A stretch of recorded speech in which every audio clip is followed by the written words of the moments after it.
Hai semua, bagaimana contoh soalnya? Mudah bukan? Sekarang kita akan memasuki materi perulangan yang ketiga, yaitu for. Bentuk umum untuk perulangan for adalah for pernyataan 1, titik koma, kondisi, titik koma, pernyataan 2. Lalu, di bagian tubuhnya terdapat pernyataan 3. Apa itu pernyataan 1, kondisi, pernyataan 2, dan pernyataan 3? Pernyataan 1 adalah inisialisasi variabel yang digunakan. Masih ingat kan apa inisialisasi? Inisialisasi adalah pemberian nilai kepada variabel. Misalkan nilai 0 diberikan kepada i, maka penulisannya adalah i sama dengan 0. Lalu pernyataan kedua ini adalah pernyataan penambahan atau pengurangan nilai variabel yang telah diinisialisasi tadi, atau dikenal dengan counternya, penghitungnya. Lalu apa itu kondisi?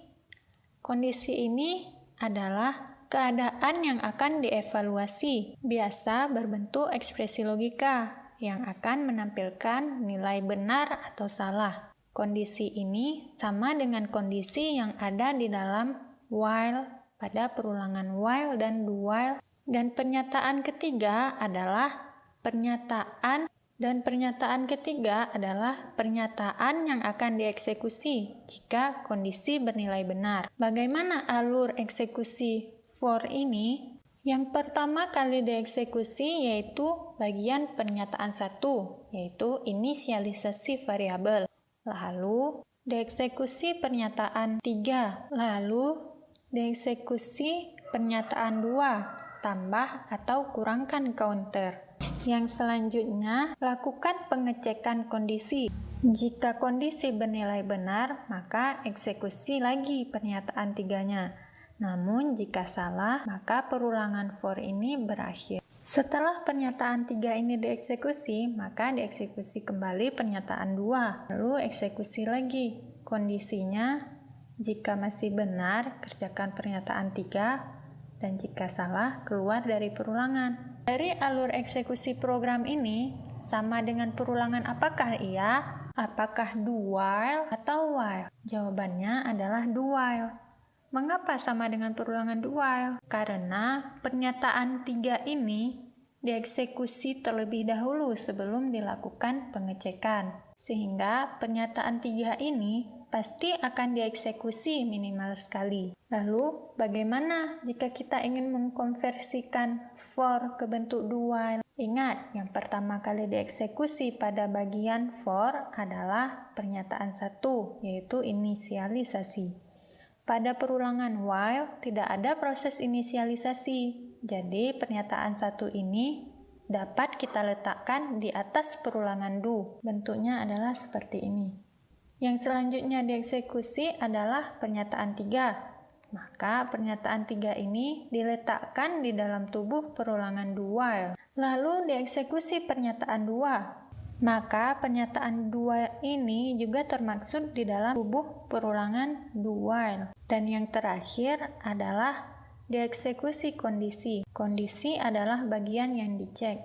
Maka ia diletakkan di dalam bagian while yang ini. Mengerti kan bagaimana cara konversinya? Nah, berikut kita sambung dengan contoh untuk perulangan for. Sama dengan contoh perulangan sebelumnya, yaitu buatlah program yang menampilkan bilangan mulai dari 1 sampai dengan 5. Berikut adalah potongan kode yang telah diberikan. int main, lalu dideklarasi counter. Ingat kembali alur eksekusinya. Yang mana yang terlebih dahulu dieksekusi? Ya, yang dieksekusi pertama adalah inisialisasi ini. Counter sekarang bernilai 0. Lalu dieksekusi print. Apa yang di-print? Yang di-print adalah nilai counter ditambah 1. Maka di layar akan muncul nilai counter yang sekarang bernilai 0 ditambah 1. Maka di layar akan muncul 1. Lalu, apalagi yang akan dieksekusi selanjutnya? Yang selanjutnya dieksekusi adalah pengurangan atau penaikan counter. pada bagian. Pada kasus contoh ini, counter di plus plus, maka ini adalah menandakan penaikan atau increment. Maka nilai counter sekarang berubah menjadi 1. Lalu cek, apakah counter yang sekarang bernilai 1 kurang dari 5? Ya, eksekusi kembali print-nya, hingga di layar muncul 2. Lalu incrementkan nilai counter. Counter sekarang bernilai 2. Cek kembali, apakah 2 kurang dari 5? Ya, eksekusi kembali print. Di layar muncul 3. Lalu, incrementkan kembali counternya, sehingga counter sekarang bernilai 3. Cek, apakah 3 kurang dari 5? Ya, maka di layar akan muncul 4. Incrementkan kembali nilai counternya, counter sekarang bernilai 4. Lalu cek, apakah 4 kurang dari 5? Ya, maka eksekusi kembali print. Nilai counter sekarang 4, hingga nilai counter tambah 1 adalah 5, dan di layar muncul 5. Lalu, incrementkan counternya. Counter sekarang bernilai 5. Lalu cek, apakah counter yang sekarang bernilai 5 kurang dari 5? Tidak, maka perulangan ini selesai dan dieksekusi return 0 yang menandakan akhir program.